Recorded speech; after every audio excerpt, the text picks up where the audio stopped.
ဘဝကိုဇလန်းတစ်ပုတ်လို့နားလည်မယ်ဆိုရင်အလွန်ကောင်းပါပဲဇလန်းနေမရိုးနိုင်အောင်ကကြကြတယ်အခုလည်းပဲကနေတော့ဇလန်းမှန်တယ်များဇသိန်းကန်းဆိုတာရောက်လာလိမ့်မယ်ဟုတ်လားခက်တာကဘဝအသီးသီးရဲ့ဇလန်းအသီးသီးဟာကျွတ်တင်မြင်ဖို့အရန်ခက်တယ်လောကမှာကပြအသုံးတော်ခံနေတဲ့ဇလန်းအမျိုးမျိုးဝိတ္ထုအမျိုးမျိုးဟုတ်လားဗီဒီယိုဇာတ်ကားအမျိုးမျိုးဒါတွေကတော့ကြည်ပါများလို့နားလည်မှုများနေပြီဆိုရင်ရိပ်မိတယ်ဘယ်ချိန်လောက်ဆိုတော့ဇက်သိမ်းမယ်ဇက်သိမ်းကလေးကတော့ဘလိုလေးဖြစ်လိမ့်မယ်မှန်းလို့ရတာနော်လူဘဝဇက်ကနေကြတဲ့အနေထားအကြောင်းတရားတွေကအလွန်မှအသီးအသီးထွေပြားခဲ့တာဆိုတဲ့အခါကျတော့များပြားရှုပ်ထွေးခဲ့တာဆိုတဲ့အခါကျတော့အခုအကျိုးရလဒ်အနေနဲ့ကကြတဲ့အခါမှာမှန်းဖို့အရန်ခက်တယ်သိဉ္ဇင်တဲ့အခါမှာဇက်ကသိမ့်လိုက်မယ်ဘယ်ချိန်ကျမှသိမ့်မယ်လို့ကန့်သက်ချက်မရှိဘူးကနေတုံးတိုးလိုတန်လန်းကြီးလဲသိမ့်မှာပဲသူကဇလန်းမှာသဘာဝကြတာမကြတာတွေမရှိဘူးဟုတ်တယ်တချို့ငယ်ငယ်ရွယ်နဲ့ကမယ်လို့အားခဲပြီးတော့ပြင်ဆင်းနေတော့ရှိတယ်ကတောင်မကလည်းရအောင်သူထင်တဲ့ဇလန်းမကလည်းရပဲနဲ့တကယ်ဇက်ကဘာဖြစ်သွားသိမ့်သွားရောအဲ့လိုလေးနားလည်ဖို့လိုတယ်နော်တော့ယဟန္တာဖြစ်သွားမှတကယ်တမ်းကဘာလို့ဇတ်သိန်းတာခိနာဇာတိနောက်ထပ်ဇာတိဖြစ်เสียမရှိတော့ဘူးဇာတိကုန်ပြီလို့ပြောတာအဲ့ဒါကိုဇတ်သိန်းတယ်လို့အဲ့လိုလေးနားလည်ကြည့်စေခြင်းနော်ဇတ်ဆိုတဲ့စကားလေးရေးတဲ့အခါမှာဇာခွဲရေးချတာဝင်းကူလေးတက်ရေးတယ်ဇာတိဆိုတာဖြစ်တာနော်အမျိုးမျိုးဖြစ်နေတာအမျိုးမျိုးဖြစ်နေတာဇလန်းတွေအချင်းချင်းလည်းဘာဖြစ်နေတော့ရောထွေးရှက်တင်သွားနေကနေရတာအမိသားစုတစုဇက်ကနေပုံလေးကြည့်ကြည့်လိုက်ဘေးကကြည့်မယ်ဆိုလို့ရှိရင်တော့ဒါဇလန်းတစ်ပုတ်ပေါ့ဒါပေမဲ့တကယ်ကတော့ဇလန်းကတစ်ပုတ်မကဘူးတကာကြီးကလည်းတစ်ပုတ်တကမာကြီးကလည်းတစ်ပုတ်ကလေးတွေကလည်းတစ်ပုတ်စီပေါ့နော်ဇလန်းကတစ်ပုတ်စီဒါပေမဲ့အဲ့ဒီဇလန်းချင်းကလည်းဘာဖြစ်နေတော့ဆက်နွယ်နေတယ်သူ့ဇက်ထဲလဲသူ့ဇက်ထဲကြတော့ကိုကဇက်ပို့ပေါ့ကိုဇက်ထဲကြရင်တော့ तू ကဇက်ပို့ပေါ့ကိုဇက်လန်းမှာကိုဇက်လိုက်ပေါ့ဟုတ်လားတခါကြီးဥကြောဇက်ပို့တွေဘယ်နှယောက်လောက်ရှိလူချမ်းတွေပါတွေပါမဆိုးပါတယ်နော်ဇက်လန်းမှာဇက်နာဖို့အတွက်လူချမ်းဆိုတာလေလူသေးရလေဒါကိုဘဝဇက်လန်းမှာလည်းပဲဘယ်သူတွေကလူချမ်းအနေနဲ့ပါဝင်တယ်လဲဘယ်သူတွေကတော့အလွန်ကိုကောင်းတဲ့ဇက်ဖို့ဇက်ရံနေနဲ့ပါတယ်လေအမျိုးမျိုးပေါ့တွဲပြီးတော့ကနေကြတာပြီးတော့လည်းပဲသိရင်သွားရောဆရာကြီးလေရင်းစားစောချစ်လွန်ခဲ့တဲ့ 5-6 နှစ်လောက်ကလို့ထင်တယ်သူတော်တော်ကြီးအသက်ကြီးမှရေးတာသူ့ရဲ့သားကင်ဆာဖြစ်ပြီးတော့ဆုံးတာတိုက်ဆိုင်ဖုံနဲ့အရွယ်အဲ့ဒါသူ့သားကင်ဆာယောဂဝေဒနာခံစားနေရတော့မှဘုံတရားလေးတွေနဲ့ထိုက်တဲ့သက်သာရာလေးရတော့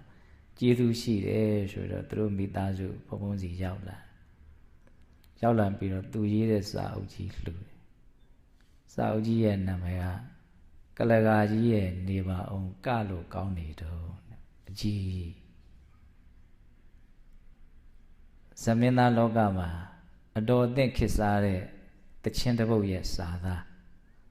ကလကာကြီးရဲ့နေပါအောင်ကလို့ကောင်းနေတော့မိုးကလင်းပြီဘလောက်ကခြင်းဇက်ကသိမ့်ရတော့မှာကလကာလည်းချတော့မှာကားလိတ်ကချတော့မှာဒါမှမဒီကဘာဖြစ်လို့ကကောင်းနေတော့ရှိသေးတယ်ဇက်မသိမ့်ကျင်သေးဘူးကကျင်နေတော့ကုထုဇဉ်တတော်ဝါတွေက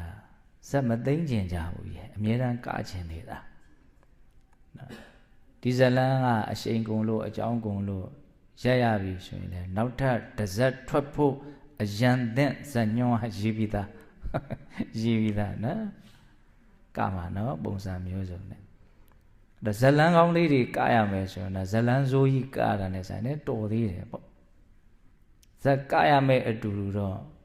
ကောင်းမွန်တဲ့ဇလန်းလေးကတာနည်းသက်သာအောင်ပဲပေါ့နော် တော်တော်ကိုနာတဲ့ဇက်ကာရမယ်ဆိုရင်တော့အသင်မပြေဘူးဒါပေမဲ့အကြောင်းတရားရှိရင်တော့ကာရမှာပဲဘာပဲဖြစ်ဖြစ်မြတ်စွာဘုရားကတော့ဒီသစ္စာလေးပါးအမြင်အဆင့်အမြင့်ဆုံးအမြင်နဲ့ကြည့်မယ်ဆိုရင်ဇလန်းမှာကောင်းတယ်ဆိုးတယ်ဆိုတာအပေါ်ယံပဲကွဲပြားတာတကယ်ကတော့မကောင်းတဲ့ဇလန်းတွေကြည့်အဲ့ဒီကိုဘုန်းဘုန်းတို့ကဉာဏ်ကဘာလို့တဲ့ရပါနော်ခုကျွတ်တို့ကဉာဏ်အဆင့်ကဘလို့ဆန္ဒမျိုးလောက်ပဲရှိနေတာတော့ဆိုတော့ဇလန်းကောင်းလေးကကျင်တဲ့ဆန္ဒမျိုးလောက်ပဲရှိတာဇက်ကိုမကကျင်တော့ဘူးကြည်လဲမကြည့်ကျင်တော့ဘူးကိုယ်တိုင်ကဖို့မပြောနဲ့သူများကတာလည်းမကြည့်ချင်ဇက်နဲ့ဘာမှကိုမဆိုင်ဘူးကွာဇက်ကိုသိမ့်ကျင်ပြီဆိုတဲ့ဉာဏ်အဲ့ဒီထိကျုပ်တို့ရဲ့ဉာဏ်ကမမြင့်တဲ့အခါကျတော့ဆန္ဒကလည်းအဲ့ဒီထိမမြင့်ပါဘူးဇလန်းပဲကောင်းကောင်းကကျင်ဟုတ်လားအဲ့ဒါခိနာဇာတိဇက်သိမ့်သွားပြီနောက်ထပ်ဇက်မကတော့ဘူးအကောင်ဆိုဇလန်းအမျိုးမျိုးမရှိတော့ဘူးအဲ့လိုလေးပြောတာနဲ့တောင်ကြိုးပြီးတော့လွမ်းနေမလားမသိဘူးမကရတော့ဘူးဆိုတာစိတ်ရဲ့သဘောကလောဘနဲ့တွဲနေတာလောဘဆိုတာဘာတော့ဘဝပေါ်မှာမမောတဲ့သဘောပေါ့ဘာလို့မမောတာတော့ဆိုတော့သူ့ရဲ့ရှေ့ကအဝိဇ္ဇာဒုက္ခမှမသိဘူးဒုက္ခမှမသိတော့ဒါကိုတွေ့တာတယ်မမောတယ်ဖတ်တယ်ထားတယ်သူနဲ့ပဲအမြဲသွားနေတာဒါကြောင့်မြတ်စွာဘုရားတဏှာဒုတိယပုရိသောဒီကမတ္တနာတန်တာရာဣဋ္ဌဘာဝညထဘာဝတန်တာရာနာတိဝတ္တတိလောဘအဖို့ခိုးပြီးတော့သွားနေသမျှကလပ်ပလုံးအလွန်ရှည်လျားတဲ့ဘဝဇလန်းတွေအမျိုးမျိုးကရလိမ့်မယ်ဣဋ္ဌဘာဝညထဘာဝဒီလိုဖြစ်လိုက်ဟိုလိုဖြစ်လိုက်ဟိုလိုဖြစ်လိုက်ဒီလိုဖြစ်လိုက်တန်တာရာနာတိဝတ္တတိအဲ့လိုအမျိုးမျိုးဖြစ်ခြင်းတရားကို तू ဘယ်တော့မှမလွန်မြောက်နိုင်ဘူးတဲ့လောဘအဖို့ခေါ်သွားနေသမျှကလပ်ပတ်လုံးအဲ့ဒါကိုမြတ်စွာဘုရားသုံးပုံလေးတဏှာဒုတိယပုရိသောဒုတိယမြောက်လူနဲ့ကျွတ်တို့သွားတယ်ကျွတ်တို့တယောက်တည်းမဟုတ်ဘူးကျွတ်တို့ဘေးမှာဒုတိယမြောက်လူရှိတယ်ဘယ်သူတော့တဏှာလောဘလို့ပဲပြောရပါဘုန်းကြီးကမြတ်စွာဘုရားတော့တဏှာ